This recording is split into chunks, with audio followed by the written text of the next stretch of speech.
Choosing Chaos, Solo Motherhood by Choice, the podcast for women who are done waiting for the one and ready to become the parent on their own damn terms. We're talking fertility, pregnancy, emotional chaos, and the village that it takes to raise a kid. Sometimes you're crying in the bathtub. Sometimes you're crying because your toddler bit you. And sometimes you cry because you chose all of this. Welcome to Motherhood, solo style. Let's get into it.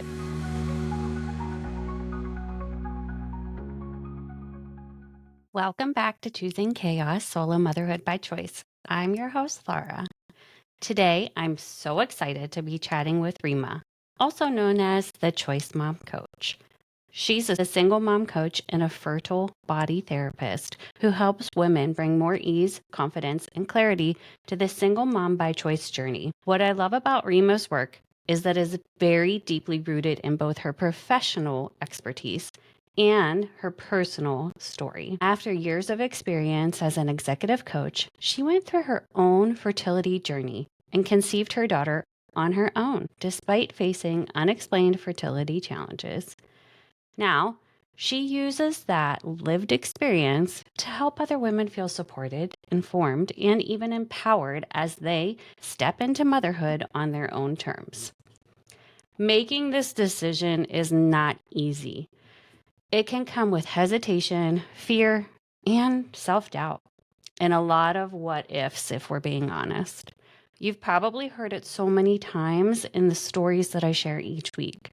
Women who become single moms by choice often say they wish they had done it sooner, but have held out for the hope of finding a relationship that might work out. Once we move past those fears and what's been holding us back, we realize it was the right decision all along, and that there is such an incredible gift waiting for us on the other side. So, if you're in the consideration phase, wondering if this path might be for you, this episode, like so many others that we discuss, is especially for you. Reema is here to help guide you through the unknowns and bring some ease to the process. I cannot wait to dive into this conversation and explore the amazing work that she's been doing to support women across this journey. Reema, it's so nice to meet you and have you here on Choosing Chaos. How are you today? I'm great. Great to be Yeah, here. Thanks for bringing me good. in. Of course, absolutely. Tell me a little bit about yourself first, and then we'll get into Choice Mom Coach and what that was like getting started. Sure. Yeah. So my journey started when I was about 35 years old. I was hoping to freeze my eggs, buy more time, find that partner, and that didn't work out as I thought it would. So at 35, I tried twice to freeze my eggs. It didn't work out. I had two eggs frozen, and that's not really an insurance policy to hope for, right? I was left with the decision, do I wait and try to find a partner or do I take this path? And for me, it was more important to be a mom than it was to have a partner. Partners can come later on in life, and I wasn't closed off to the fact that I could have a partner later on or I could find love. I knew I wanted to be a mom and I didn't want to miss out on that. It's really important that you say that about, a partner can come later in life because through my journey after I had announced to people that I was pregnant, some people did say, well, so are you just done dating? Are you just never going to try dating again? And it's like, well, love can happen at any time, but we have a timeline here. Yep. I had same question for my friends. It's like, okay, now you have the kid. Are you going to start dating? And I was like, it's only been a year. I'm not in a rush to date. Not really needing to date at this point. I'm pretty hands full. I don't have time for it at the moment, but I will get to that when the time is right. And so through your journey, you started Choice Mom Coach. Yes, so I thought the hardest part of my journey was going to be making the decision, right? Being left with, do I make the choice? Do I not? And then it turns out I had unexplained infertility. And so going through 6 medicated IUIs and then 2 rounds of IVF to finally get one embryo that passed the PGT testing. One was inconclusive and one failed.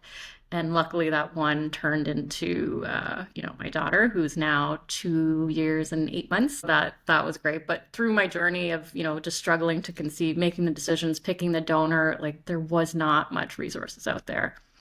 There's not. especially also as an Indian woman. Like, I didn't know any other Indian women that had chosen this path. Never met anyone. So Really? it felt really isolating that I was, that I didn't know anyone, that I didn't hear. The only one that I knew of was Mindy Kaling, uh, Yes.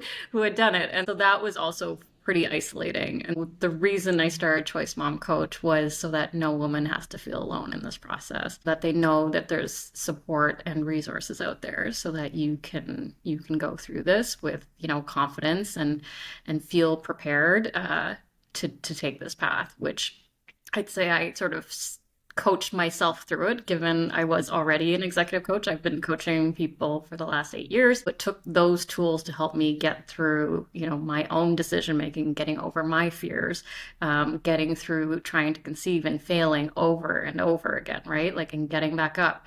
And those experiences I felt helped me or, equip me to be able to support other women on this journey.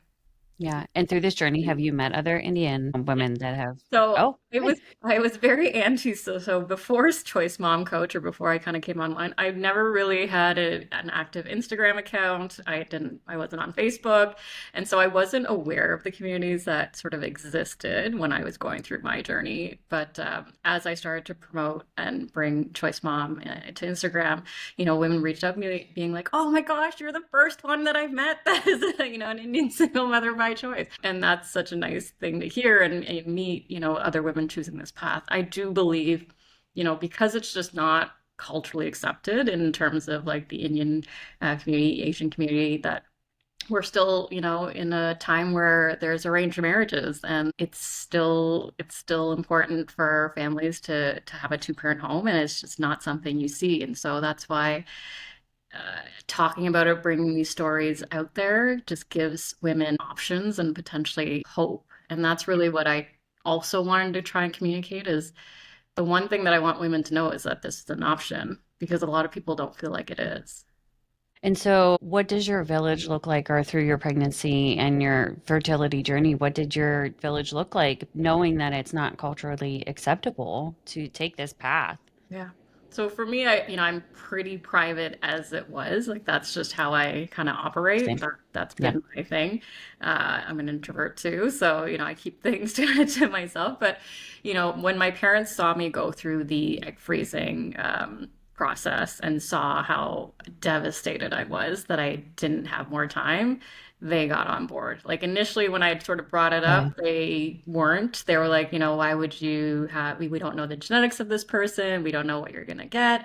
And I was like, I will know more about this person than you did about dad because they had an arranged marriage. And so I said, once they saw that, they knew how much I wanted to be a mom, and they came around to the idea. So luckily, Good. I've had my parents, my brother, be able to support me on this journey, and it's been really great. That's so rewarding too, to know that they had come around to it. And I think to your point, we don't know our partners and their genetics. We know more about our donors than we do about the person that we are potentially dating or married to. Totally. Yeah. Yeah. So, what misconceptions did you personally encounter when you began your journey? I would say the misconceptions, one is, how much you know about the donor. Like, I think people think you don't really know much, but you actually get quite a lot of information. Being able to know your donor's parents' sort of genetic like things and medical history and things like that's huge to be understanding what you're passing on. It obviously makes you sometimes maybe a bit more pickier than you would have been if it was a guy you're dating versus picking a donor. Like, I'm not going to pick a guy who has glasses when, yeah, I would date a guy who has glasses, right? Right. Like, it's just silly things like this that you don't really think about when you're dating, but when you Right. have the choice, you're gonna try and get it all. Yeah. What are some of the most common fears or hesitations that you hear from women when they're considering becoming a single mom by choice? I think the biggest, I mean, obviously it's in the most women I coach are in the making the decision phase, right? Like, they are either unsure if it's right for them, they're worried they're not going to be prepared, so they don't know all the things they don't know, right? And that's where coaching helps in terms of, I don't know what I don't know, but I want to be as best prepared as possible. The most common question I get is, what was the most unexpected thing about becoming a single mother by choice, right? And Yeah. And so that's basically on a day-to-day basis. It could be anything. it could be. I'd say the one that I wasn't, and my answer to that question, the one that I was not expecting was I knew I'd be physically exhausted. I didn't know how mentally exhausted I would be. Just, Yes. you have 100 tabs open of all the things that you need to kind of keep track of. And that's what really wears me down by the end of the day. It's not necessarily like not being able to sleep. Luckily, I had good sleep, but like, it's not all like running around the kid. It's like all the things you're trying to keep track of from work, from life, from the child, like even future things like am I paying like education savings and life insurance and wills and like you're just making sure you're keeping track of it all. There's no one to pass that off to as in a Right. partner to kind of manage this, right? So Hmm. that was probably the most unexpected thing for me because I was ready to be physically exhausted. I wasn't as prepared for the mental exhaust. Yeah. It's funny you say that because I was with a physician earlier today and they're like, you're just so on top of things. And like, we don't usually get patients that are so on top of things. And I'm like, really? Because I feel like I'm, like you said, a million tabs open and I'm not sure which tab I'm on at any moment of the day because I'm thinking of all the things that I have to do. Yeah. And that's also the difference I always say between a single mom versus a single mom by choice is that we've done so much planning to get here, right? Unfortunately, with single moms, it's by circumstance. They weren't expecting to become a single mom. Like they either got married or circumstances have changed and now they have to figure it out. But for us, we have a chance to figure it all out before we are as best as we can, before the baby comes. And that's huge, right? Like that makes all the difference. People kind of lump us in as single moms, and it's not really the same. Do you find that a lot more women that you speak to are independent, just like to begin with? They're independent personalities going into this, and that's what helps to set us up for success. For sure. Yeah. I feel like that is the common theme that I am seeing across is that they are independent or they are type A women who are like, I need to know all the things that I need to do. So just help me like, and then I will do it and, it will be done. Right. And so they're thinking ahead. They have been independent, they're not reliant on certain things. Like they don't necessarily feel like they need the man to be able to do this, right? Yes, it would Right. be great to have or that sort of vision, but we've grown up thinking that that's the way. And so that's also what we're trying to let go of when we're going through this process. Yeah. The it's an emotional part of the process, right? Is the letting go of the fact that that don't have that partner one and that you might not find that partner anytime soon, right? Right. Yeah. Yeah. I feel like there are three things that we grieve. Like we grieve the fact that we don't have the partner that we thought we are going to have. We don't have the father for the child that we thought we were going to have for some of us. And then even some of the community and support. Like we grieve the fact that we don't actually have the support we thought we would have, or like the support and from the community that we would have. Yeah. Yeah, I think that last part really resonates with me because in a conversation I had with somebody the other day, they asked me about my village and I said, I'm going to be honest, my village is very small. And I thought I would have much more of a village. And right now it's looking like two people sometimes. And it's unfortunate, but then it makes me realize how independent I've always been, but also how strong I've always been that I never gave myself credit for. Totally. And that's the thing I always say, like when people are struggling with this, is like you're stronger than you think. You Hmm. struggle with like we're not enough, we're one parent versus two. But we are enough and it is possible. And we will find a way. Moms in general will find a way to make things happen. Always. Yeah. How do you help clients assess if this is the right path for them? Typically, we go through sort of that why factor of like, what is this really about for you? Yeah.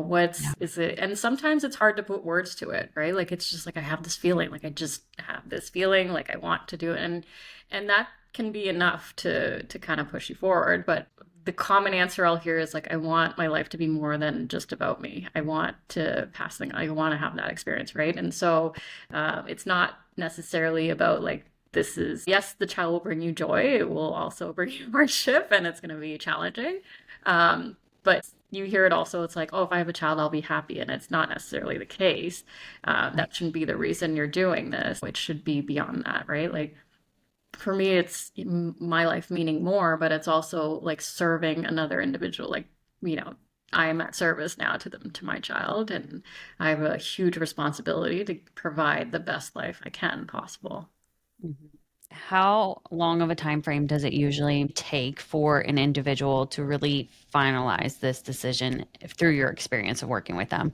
Yeah, I would say, it could be, it really depends how like early they are into the journey. Some people are like, I'm thinking about this now. So what are all the Yeah, things that I need to kind of work through, right? And there could be the grieving process of like, I thought I was going to have a partner and I'm no longer going to have it. It's the figuring out my financials, the logistics, the support.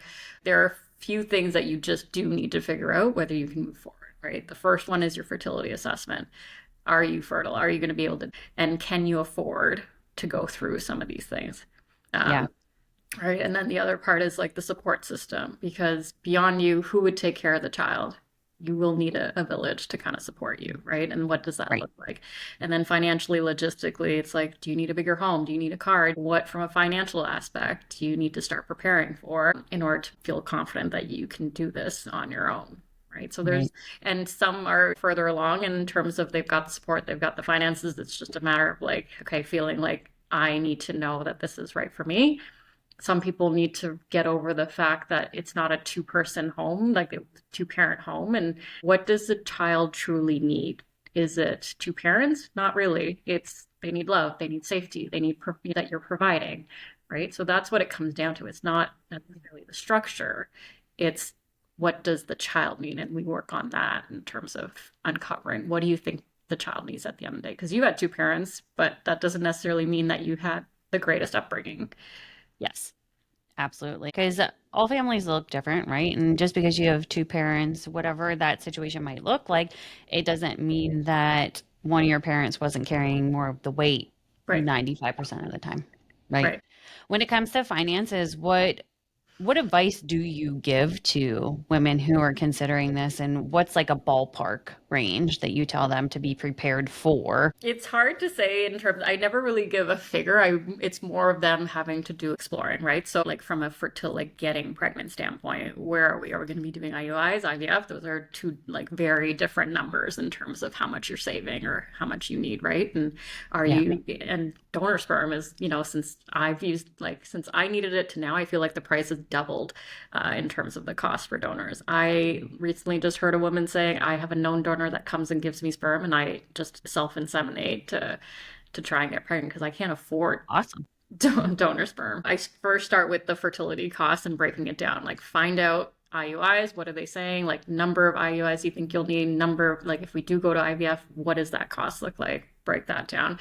Then go into your monthly spending, right? Like how much are you putting away? How much are you saving from a month to month basis? Consider the regular expenses you're going to need from the beginning in terms of formulas, diapers, and all of those, and costing that out. So we break through like the types of costs that you would need, like in terms of, will you want to get a will done, a lawyer to do that? Will you go online? Sort of how will you sort of prepare for the future in terms of education and things like that? What's important to you? So then thinking about the cost for that. So I don't necessarily have a number because everyone's lifestyle is different and everyone has different wants and needs for their child, right? So it's right. more me giving them the, hey, look at this, look at this, look at this, and start figuring out what those numbers look like for you. And it's important to know like what the cost of childcare looks like in your area. So whether that be daycare, nannying, Right. au pairs, whatever, factoring that into the decision and along with your lifestyle, to your Yeah. point.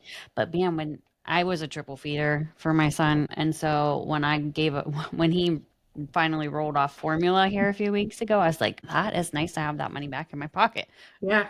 Yeah. Yeah. And you don't know necessarily like, will you be a breastfeeder? Will you be a formula feeder? That's not something you'll know in advance.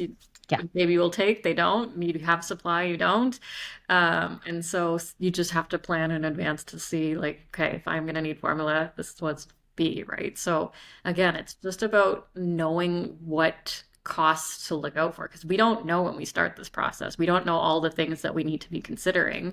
And that's why I find the coaching aspect is more useful because I don't know if it's necessary in every country, but we must have like a counseling session before we can go down this process with a fertility clinic. And I find those to be a bit of a money grab because I've already made the decision. I know what I want to do. What I need help with is talking to someone who knows this path, who can give me like realistic advice in terms of, or, tell me what to look out for versus telling me, am I right? Like figuring out, am I ready to do this? Yeah.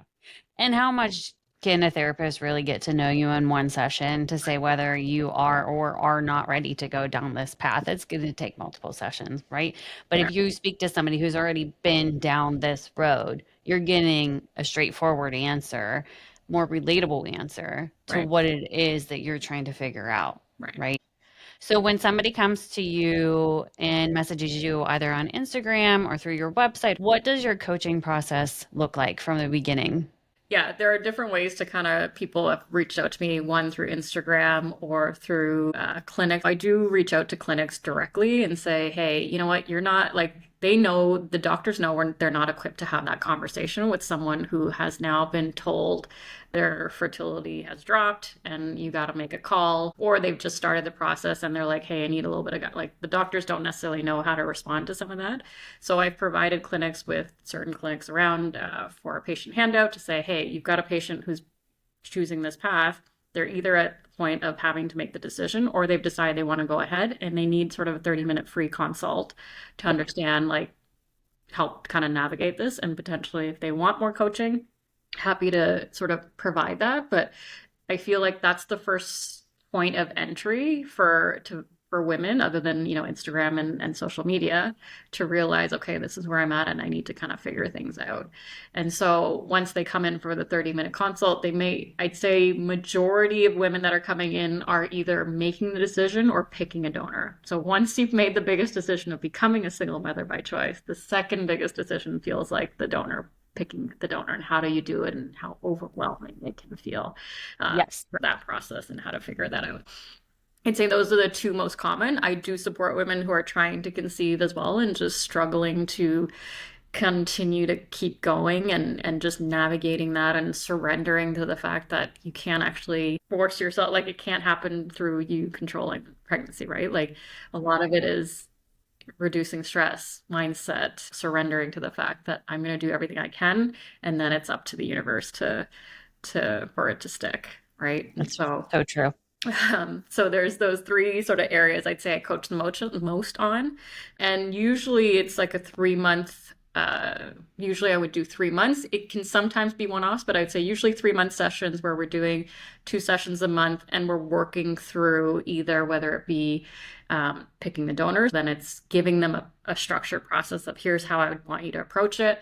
Come back to our next session, let's share what you've come up with, and then go on and here's homework for the next session. There's typically always some homework that you're left with or some things to reflect on. Something might have come up when you were looking at donors and you're like, and you need to sort of work through that. I'll leave you with a reflection exercise or homework for you to work on to then come back and then we continue working on. We usually, like as coaching is, it's about setting a goal and reaching there. And my job is to get you to that goal, right? So if you said, I want to be ready to start trying to conceive by January. Okay, let's get the donor, right? Like, let's pick the donor by X date, right? And so here's all the things we'll do over the next couple of months to kind of get you ready so that you have the donor sperm picked by this time, right? Or I know I want to go down this process. I think I want to start next year, but I need to figure out everything beforehand in terms of, can I do this? Is the right choice? Picking a donor.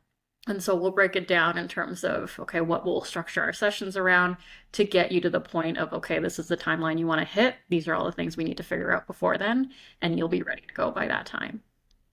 Without giving too much information away for free, when coming to pick a donor, what Yeah. does that sort of high level, what are some key points that you Yeah. recommend? Sure. Yeah. No, the first decision is known versus unknown, right? Do you want someone you know in your life versus you don't, you want it completely not anonymous, but open, potentially open donor. And then what's the considerations if you do go with a known donor, like the laws aspect, getting a fertility lawyer in place to get a contract in place if it is someone, and protecting yourself there.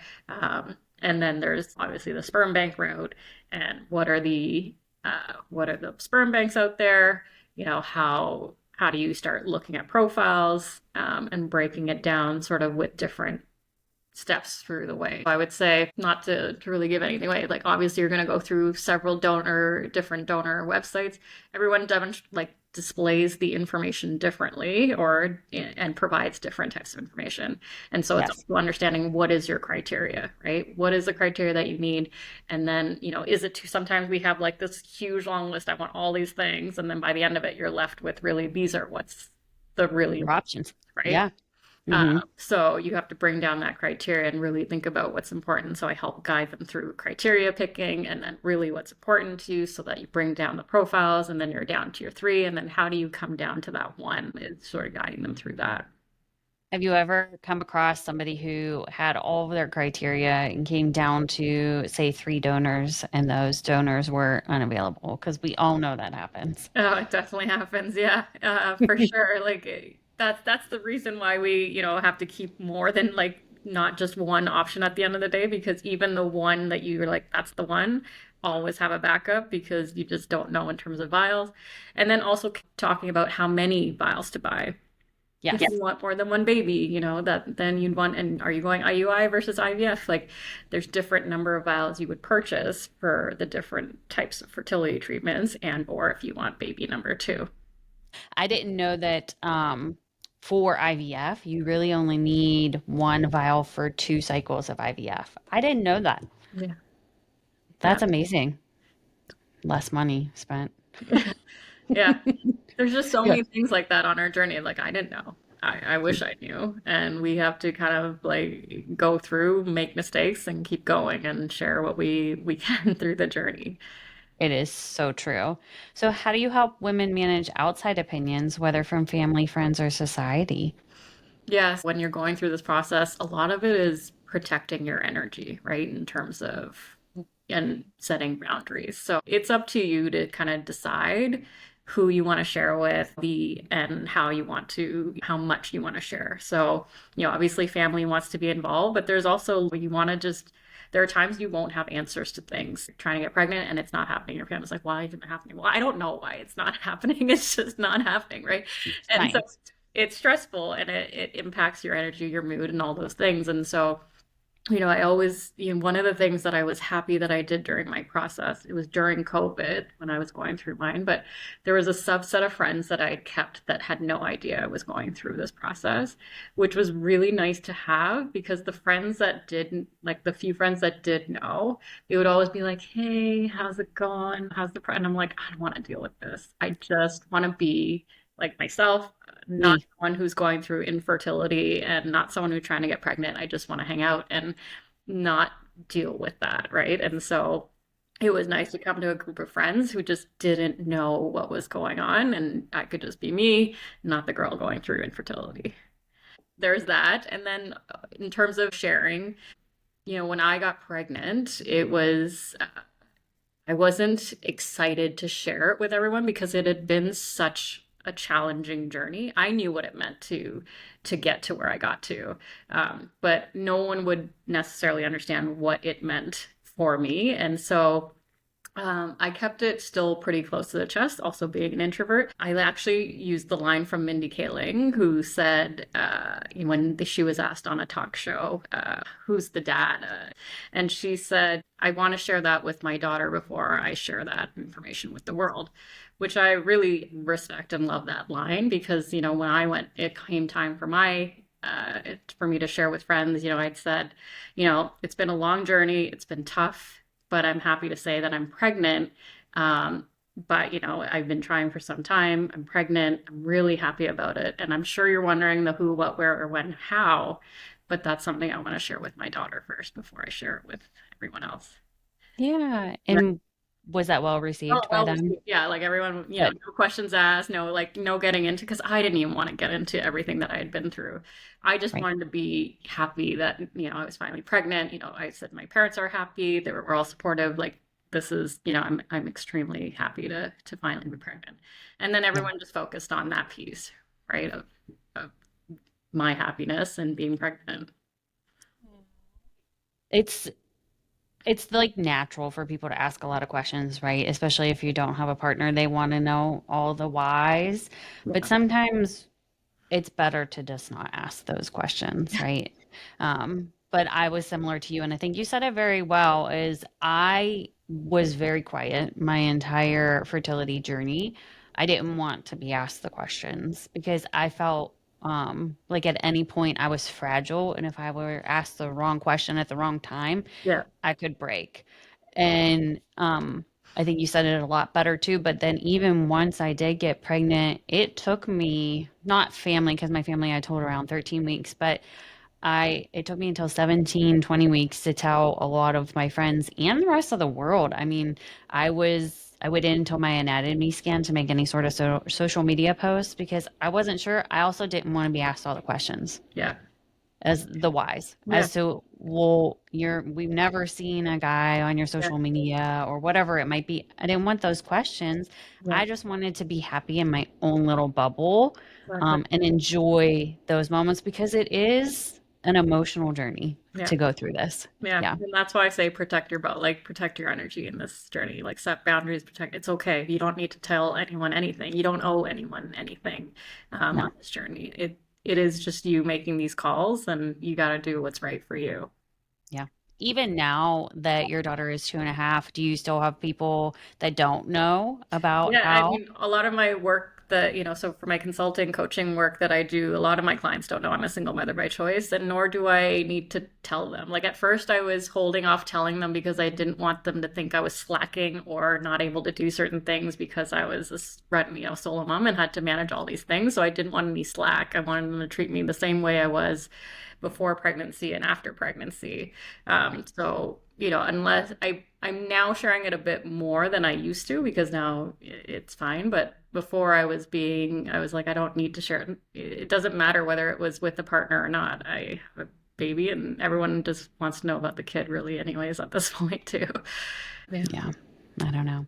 How important is community for a single mom by choice? I think we both know the answer to that one, but I want to Huge. hear from you. Yeah, huge for sure. There's only been one study I think done around single mothers by choice out there, and they say, versus like having a child is by single mother by choice or versus a hetero couple, and they said there's no difference in terms of the impact to the child, but the biggest difference with single mothers by choice versus hetero couples is that there's just much bigger of a community and we are more intentional about it, right? Like we are trying to ensure that there's some male, role models in our child's life, and we are trying to make sure that, yeah, my child might not have a dad, but they have grandma, they have grandpa, they have uncle, they have auntie, like they have all of these people who are surrounding them with love, right? And so that's that's sort of where I focus in terms of community is just a huge part, and it is one of the biggest things I try to work through with my clients in terms of figuring out how you're going to create a community. And it doesn't mean it has to be your family.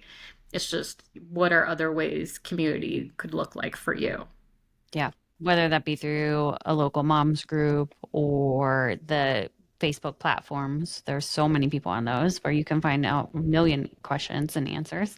But yeah, just surround yourself with your village, whatever that looks like for you, right? What type of support networks do you recommend women start building before they choose to become a single mom by choice? Support networks, so it depended on their situation. So in terms of, I would say if you're entrepreneur like me and don't have maternity leave, there will be things that you'll be looking for right away, whether it be external support or daycare, like getting that in place in terms of support. Obviously, the family, friends, whatever that could look like is important. And then even it really depends on your financial situation though too in terms of building the community, right? Because I would love to have a lot of hired help to do a lot of these things, but that may not Great. be the case for everyone, and it would be great to have someone to do all the cleaning up that is the mess of our world when we have a kid. I feel Yeah. like whenever they're sleeping I'm cleaning, right? And so it would be nice to Mhm. have certain things, but I mean at the end of the day the main one is if you're going to be working you're going to need a backup in terms of whether that be pickup from daycare. Like if you get the call, who's the other person that people can call aside from you, right? And if you have to hire someone to help be that person so that there's someone in their life to do that, so be it. Or if you can create that community of friends or family to do that. But that's the big one, right? Like there will be times you just won't be able to leave your current situation and you need to know there's someone else that can care for them. Be there for them. Yeah, absolutely. That had me thinking about lately. Weston has had a lot of appointments and they just happen to all fall within the same short period of time. And I'm like, man, it'd be great to have somebody else to help with some of these appointments to help take him to them while I'm working or doing whatever it is that I'm doing. Now you have put that in my head and hired help. What's the most underestimated challenge for a single mom by choice? When you're both sick, it is incredibly hard. It is the hardest times going through both being sick. And Yeah. I'm sure not people may not be the underestimated one, but it's a lot when you're feeling it, they're feeling it. You can't rest, you can't lay down like you used to be able to cuddle up in bed and watch, binge Netflix while you're kind of recovering. There's none of that anymore. It No. is being on as much as you can to, support them through it because they're cranky and they're feeling all the feels, and so are you at the same time, and you're trying to be patient and still push through like the fever or the headaches and things like that. That is the roughest part. It's so true. Have you learned through your 2.5 years any sort of tips or recommendations you could give to the listeners for how to work through that? Yeah, I mean, obviously it's great to have family support, but the challenge with that, if you do have parents and they come in to help, is that they get sick then too. And they get hit even like the older you are, the harder you get hit. So the kids bounce back in like a day or two. We Yeah. bounce back after a week, and the parents bounce back after a month, right? Like that's the challenge also, is like sometimes I worry about bringing my mom or my dad in because I'm like, if they come in, then they're going to catch it too. And then they're going to be even worse off than I was. But Yeah. still, it doesn't mean that you can't ask for help in terms of, hey, can you send over food so I don't have to deal with it? Like, can you take care of these little things that I would have to do so that I can just either take care of them or myself? Just focus and try to get yourself better too, to Yeah, your point. yeah. How do you coach women through balancing career, self-care, and motherhood? That's the challenge for all of us, even even someone who coaches. Yeah. Self-care definitely takes the back burner for sure of all the things. It's work. I gotta provide. I've gotta be there for my child and be as present and there as I can. But again, Yeah. it's trying to. It is something you do need to prioritize. I mean, I finally had the time to finally get a facial for myself, and I'm like, I've been wanting to do something like or a massage, and like it just takes. I keep rescheduling. I'm like, well, I'll just reschedule. I'll just reschedule. And you forget how important it is that you need to take care of yourself so that you can take care of them. Yeah. I think sometimes you just need to hear it. Like, you need to go. You need that push to go and take care of yourself. Go do something for you because you will show up better for them. I think you need to give yourself the permission to do so as well, right? Um, like you, I also haven't had a facial in a while. Somebody just asked me this about self-care. How have I practiced self-care in the last year? And I'm like, honestly, I haven't had a facial in a year or more at this point. Yeah, But I used to work out all the time, 6 days a week, and I would spend like an hour in the gym. And, now it's trying to fit in the time to do it. And most times it's after I've dropped my son off. I'm thankful that I have some stuff here to do to work out. But even that's hard. Like if we haven't slept well the night before, or if I'm just not feeling well, or I'm feeling rushed or anxious or whatever it might be, what takes the back seat? Self care. for sure. Hmm. Yeah. Routines are though important, like in terms of, exercise and all that. You do need to get yourself in routine mode because otherwise it's just not going to get done, right? So for me, I do try to just get up earlier that I know that they're going to be sleeping through, and I try to get my exercise in so that I can do it. But it's hard, like unless you set and are strict with yourself in terms of routines, it can be really hard. Like that's the first thing to go for sure. Like Yeah, why we don't need to take care of ourselves. Who cares? We just need to take care. Like that's our mentality. it's true. We just need to make the money. Like that's what's important. Hmm. Yeah, I'm hoping that once Weston sleeps through the night, then I'll be better about like I used to wake up early all the time and work out. Once he starts sleeping through the night, I'm hoping that I can get back to that because I won't be as tired. I'll still be tired. I think I'll be tired until he's 25 or more, but I won't be as tired because I'm up 2 hours or so throughout the night. Yeah. But what advice would you give for handling moments of doubt or loneliness? So I will say they creep throughout the journey. even once I was pregnant, I still had these moments of, this wasn't the way it was supposed to be. I didn't think that this was how I was going to be. I thought I'd be sharing the joys with someone and going through the hardship with someone. And so I think you can't I think people just need to know it's normal, right? Like it's normal to feel lonely in these periods. Yeah. It's normal to go to bed at night after putting the kid down and feeling exhausted and just wondering, like wishing there was someone else next to you. It's normal. That's part of it, but it doesn't take away from the joy in terms of what you've chosen. Like I wouldn't change it for anything. I only wish I made my choice sooner. So that's usually what I would say, is that it's normal. You're not alone. Like this is something we all experience. It's not because we chose this that everything's easy and we're happy, and not to say we aren't, we're happy, but it's normal to feel these feels, and it's normal Yeah. to have doubts that you're not doing all the things you could be, or that you aren't enough, or all of that will come up. But you then look at your child and think, this is the dream I wanted. I think that I needed to hear that one. But also, I've heard even women who do have a partner say that being pregnant is the one of the most lonely moments in your entire life, is because nobody can understand what you're going through in that moment, because each pregnancy is very different. It's very individualized, but your partner doesn't understand what your body's going through and what you're going through mentally, physically, emotionally, all of the things. And so it is a very lonely journey to go through pregnancy. Harder. Even if you are partnered up and anybody's listening, it's lonely. And sometimes lonelier when you have the partner and you're still lonely, right? Like it makes sense you don't have the partner and you're feeling lonely, but to have someone next to you and still feel lonely can be harder.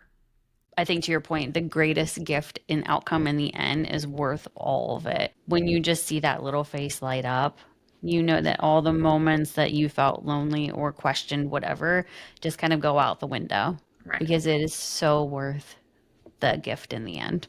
Totally. And also on the other side of the positives of doing it solo, there's no negotiating, there's no compromising. It's all your way. There is that too. You don't Yeah. have to, it's your name that you want for the child. It's your holidays wherever you want it. It is all your way. And so if you're type A, it's much easier to go this route. Then you just make all the decisions.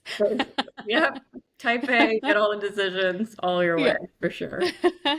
What do you hope women listening today take away from your story? I would say, again, like my biggest thing is like to know that it's an option, right? There are cultural reasons, stigmatism socially, where we feel like we can't choose this path, but you can. To give up on the dream of motherhood when you really wanted to be a mom, it does sadden me. And so that's what I'd want people to know, is that it's an option, and to at least see what your options are, right? Get your fertility assessed, go down the path. You may choose not to go forward with it, but at least you won't live with regret of not having done nothing. And I know you just touched on a little bit of this, but if somebody is considering this choice in life, what would you say to them about reaching out to you and leaning into your services as a choice mom coach?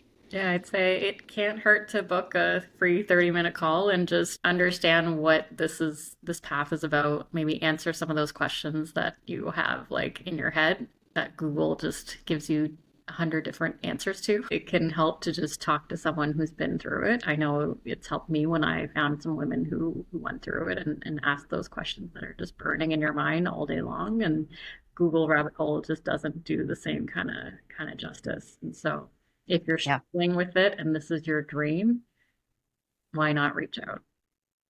Yeah. And not just Google, Chat GPT also won't give you the most accurate information sometimes. Yeah. So lean into Reema. Is there anything else that you would like to make sure that we cover in this episode, other than dropping how people may be able to contact you should they want to reach out for your services? No, I think the only other thing when we were sort of talking about it before is just I'd love society to just know that this is like that this becomes a normal path to parenthood, right? Like it's right now, it's hetero couples, same-sex couples. These are all normal paths to becoming a parent. And I hope that someday that single mother by choice, it's just a considered a normal path. Like there's no social stigma, there's no judgment around it. It's women who have made this choice and or even men who choose to be a single parent choosing this route, and that there is just as much joy, if not more, sometimes in choosing this path.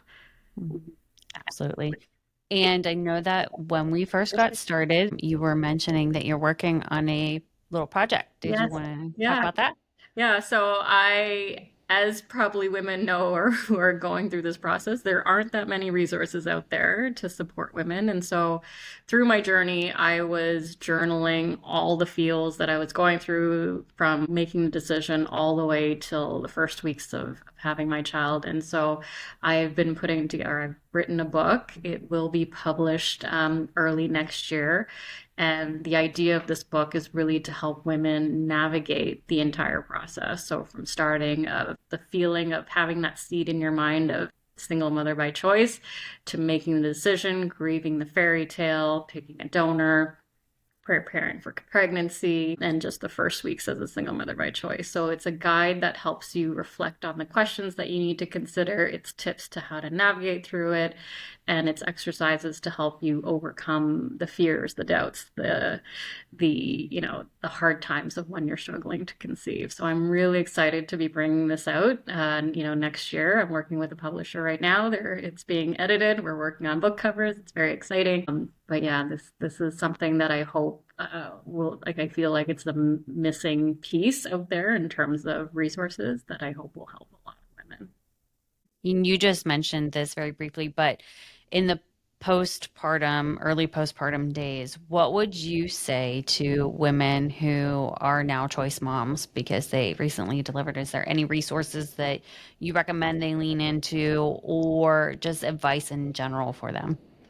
Now that they're in it, like I think for me, when I was preparing for postpartum, I was trying to be the expert on baby sleep, be the expert on bottle feed, like all the things I was just trying to study up on. But if you're now in it and you're experiencing all the feels, I think it's again support, like lean in on support. Don't be afraid to, like, we are independent women, we can do it all, but it's okay to ask for help. It's okay to take a break.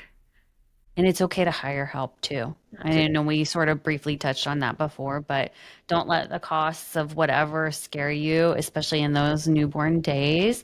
Sometimes it's worth it to put out the money to Totally. just give yourself a little bit of sanity. Totally. Sleep consultants, lactation consultants, like they're all super helpful and can change like the game for you. Yes. So yeah, don't hesitate. Like help is the big thing. Don't be too proud. Don't feel like just because you chose this, you have to suffer through it alone. You can get help.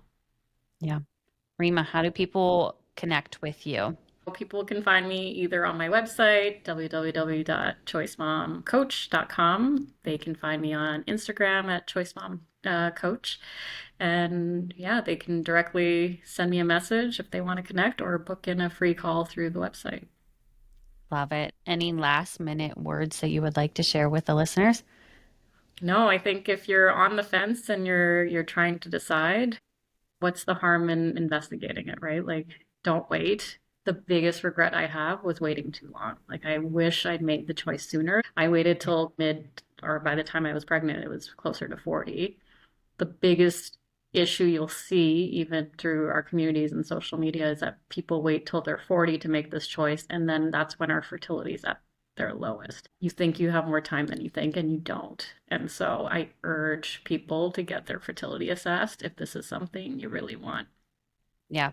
And there's no harm in doing it. If I were to look back, I would have started or could have or should have all the things Yeah. started sooner. When there was a little seed in my head in my early 30s, I should have just got my fertility checked then to understand if I was even capable of doing it, right? Doesn't mean I had to start then, but even if I would have just started 3 years sooner than I had actually started, it would have made a world of difference. Oh, huge, huge. We just think we're not ready or we're going to find that partner or whatnot. And not to say that you can't happen, it could, but why not try? Like, I wish the health education system actually taught us about our freezing eggs earlier and what happens to our fertility, because we all assume we have till our 40s, but we really don't. Yeah.